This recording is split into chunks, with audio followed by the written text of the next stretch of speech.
ความทุกข์ให้กับหัวใจคนที่ปลาใสอาศัยแก้วเหล้าแก้วนี้เพื่อดับความกุ้มมรสุมปัญหามา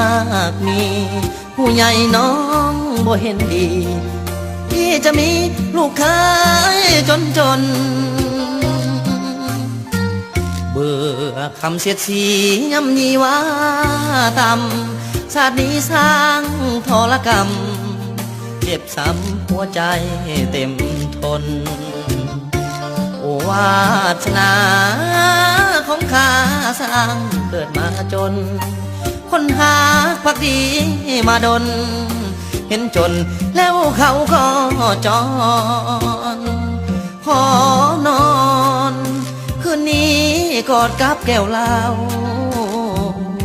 ดื่มให้ลืมเขาเมื่อเมาลืมเขาแน่นอนบ่อยากได้ยินเสียงดังที่เขาอวยพรขอลาให้ไกลงามงอนอวยพรด้วยน้ำตาเฮาขอจงมีสุขสมในฤดีบุญอายบ่มีต้องหนีด้วยความมองเศร้าเหล้าแก้วสุดท้ายขี้คายให้หายบรรเทาอำลาน้องด้วยน้ำเหล้าหายเมาเข้าวัดบวชเลย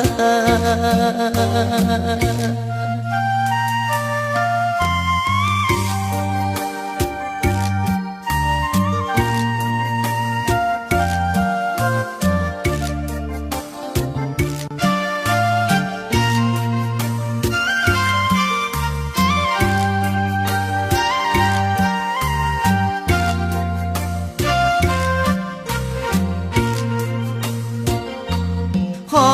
นอนคืนนี้กอดกับแก้วเหล้าดื่มให้ลืมเขาเมื่อเมาลืมเขาแน่นอนบ่อยากได้ยินเสียงดังที่เขาอวยพรขอลาให้ไกลงามงอน